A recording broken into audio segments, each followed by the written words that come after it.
and serving you on TV, online, and on the go. This is Valley News Live at 10. A Hankinson man says he is lucky to be alive after narrowly escaping a fire through his apartment window. The blaze happened Tuesday night in Hankinson at a building that was a hardware store with apartments above it. Hankinson Fire Chief says the flames began in the apartments and several families were left homeless. Richard Golden was rescued by Hankinson firefighters from the second-story window of the building, and he remembers how intense it was when he opened his apartment door. I got hit with a kind of like a big wall of smoke and closed the door right away. My cat kind of went wild on my side here and took off into the bathroom. The state fire marshal's office is investigating the cause of that fire. One person is dead and another one is injured following a motorcycle crash in Walsh County just west of Grafton. It happened around 4:20 this afternoon when a Harley-Davidson swerved to avoid hitting another vehicle. The motorcycle rolled. The passenger and a 43-year-old woman from Grafton was taken to the hospital where she died because of her injuries. The driver, a 50-year-old man from Edinburgh, was seriously hurt. Grand Forks County Sheriff's Office is asking for your help this weekend to try and finish the cleanup of homes impacted by flooding. The homes belong to elderly and disabled residents. They say mold begins to grow after 72 hours, so these homes must be cleaned out soon so people don't get sick. You can volunteer a few hours of your time. If you can, call this number 701-780-8213 to get scheduled. Fargo police has a reminder to keep your garages secure, or you could be putting yourself and your neighbors at risk. A Facebook post says all it takes is one open garage in a row of apartment garages to victimize multiple people. They say that thieves often find one open garage, then they're able to go through the sheetrock or over the rafters to target the other garages as well. Police ask that you take the time to close your garage and make sure it is closed completely. A couple of local girls took to the runway in the big city. The studio sent these fashionistas all the way to New York to strut their stuff in the big leagues. Valley News Team's Courtney Lockie found out what it takes to make it to the top. Brittany Finseth is a senior at West Fargo High School. She loves to dance and is a part of the school track team. But last week, she traded in her spikes for heels to do what she loves most, model. My favorite part is that nothing is ever the same. No one ever wants the same image, so every time you go into something, it's completely different. Brittany tells us she got started back in April when she connected with an agent in Fargo. She says modeling has taken her to some pretty special places, including London and Chicago, but that her last trip just might top the list. The teen spent the week walking the runways at New York Fashion Week.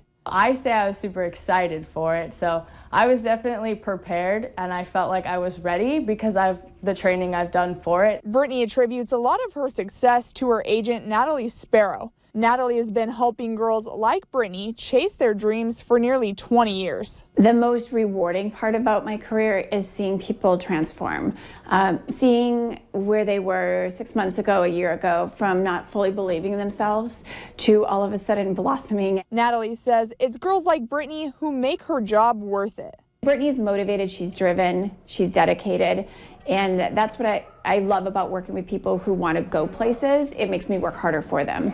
Brittany says her dream job is to model for Victoria's Secret. This West Fargo high schooler has some pretty big dreams, but it's safe to say she's on her way. In Fargo, Courtney Lockie, Valley News Live. Natalie says modeling is for everyone. If you're interested in learning more, we've got links on our website. Go to valleynewslive.com and click on this story for free. A unique combination, but a dynamic duo. The Moorhead Library is teaming up with East 10 Laundry. The team kicked off their Wash and Learn program today. People were able to come out for free laundry and library card signups. They say they hope the program makes doing laundry a little more fun and creates a family-friendly environment. The mayor also made an appearance reading to kids while families waited on their laundry. I think it's great because I think, again, it's about building community and bringing folks together. And we want people to use our public library. We also want people to be involved in our businesses. So I think it's a great combination of both. Easton will have someone lined up to read to the kids on the second and fourth Saturday of every month at 2. Hundreds were dressed in costumes of their favorite superheroes in Grand Forks. The River Cinema Grand Forks Comic-Con was held inside the Alaris Center. Dozens were dressed up for the costume contest.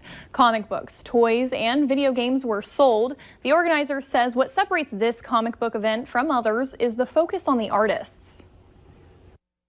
You think you've seen everything, and every Comic-Con that I've ever been to is something different. You know, I mean, you're going to see that costume. It's like, dang, that's an awesome costume. I love just the camaraderie of just all like minds of everything geeky, everything nerdy, everything superhero, everything game. The event will continue from 10 a.m. in the morning until 4 p.m. tomorrow. Tickets cost $11 at the door. The North Haas Fest, held in Minot, brings thousands of people to the state. It also brings millions of dollars. The director of marketing for Visit Minot says it's estimated the North Dakota State Fair and Haas Fest combined bring in about $90 million. Haas Fest attendees are not just staying at festival grounds. They're in our hotels, they're filling up their cars at gas stations. They are filtering into our local restaurants and shopping establishments too. And so we know that with events like this, it does affect the community as a whole and not just the vendors down at Haas Fest. We're seeing economic impact across the entire city. Hankinson says this is a special event because of the cultural opportunities it offers. The I-94 and Cheyenne Street interchange reconstruction project is beginning to wrap up, and that means drivers can expect some changes. North Dakota DOT will open the new Southwest Loop on-ramp for eastbound I-94 and the new Southwest off-ramp.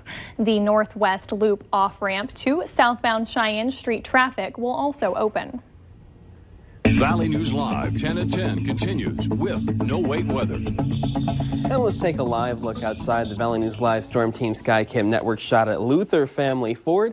And you can see the rain coming down as of right now under the lights. We have cloudy skies and it's a little breezy right now as temperatures are staying near that 50-degree mark into the Fargo area, Oaks, Gwinner, as you make your way across portions of Lakes Country. Some upper 40s on the map from Wadena out toward Valley City and Jamestown. Mid 40s into the Devil's Lake Basin, near 50 into the Grand Forks area, and into northwestern Minnesota, some lower 40s on the map as of right now. And the wind mainly from a cool easterly direction at 5 to 15 miles per hour as you make your way across our Minnesota counties, but really starting to pick up around 15 to 30 miles per hour out toward Jamestown and into the Devil's Lake Basin. So here's what we're looking at in terms of where it is raining. A couple of dry slots right now, including one just off to the south of the Fargo, Jamestown, Valley City area, but in Fargo, Valley City, and Jamestown itself, and even out toward the Detroit Lakes area, down toward Wahpeton, we got some light shower activity. Also, some light showers across the Devil's Lake Basin into the Northern Valley and northwestern Minnesota as of now. And we do have this high pressure system exiting, and with it, our dry conditions are gone. We got this low pressure system that over the next 36 hours will very slowly move across the region as it gives us periods of rain, sometimes possibly heavy. Let's take a look at that hour-by-hour forecast. Mainly cloudy skies, temperatures falling back into the mid to upper 40s during the overnight period, with the rain continuing throughout the day. And there's the moderate to heavy intensity rain going possibly through the early afternoon. And there is a chance of some thunderstorms, especially into the southern valley, going through the very late evening and into the early overnight. Isolated severe thunderstorms are possible. There's enough spin in the atmosphere to produce some hail, possibly up to quarter size. And it will be windy anyway, so the thunderstorms could reach 60 miles per hour and set off severe thunderstorm warnings. Here's what it looks like during the overnight. This model actually has a line moving through the southern valley, and then it's out of here by the morning on Monday. Mainly cloudy skies through the early afternoon, and the system will bring in warmer air. So Monday's highs are going to be into the mid 60s, and then we're going to see temperatures fall back through the 50s as we clear out through Monday evening. Let's take a look at that forecast. Recapping tomorrow, there's your rain. Temperatures rising very slowly from the upper 40s around 6 a.m. all the way into the mid to upper 50s around 10 p.m. We do have that chance of of some rain showers. Here's a snapshot around 5 p.m. and there's your rain clouds, a little windy with temperatures into the mid-40s to mid-50s as you make your way through the evening.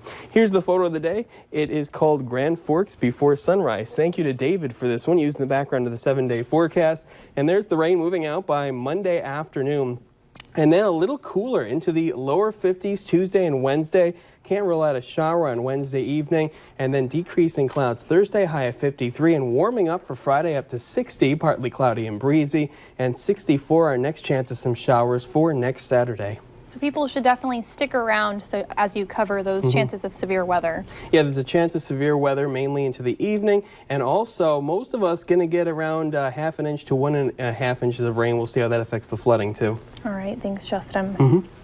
The clock is ticking. Coming up on Valley News Live at 10, we take a look at the timeline for the Democrats' impeachment inquiry. You're watching Valley News Live on TV, online, and on the go. Always on, wherever you are, whenever you need to know. Valley News Live.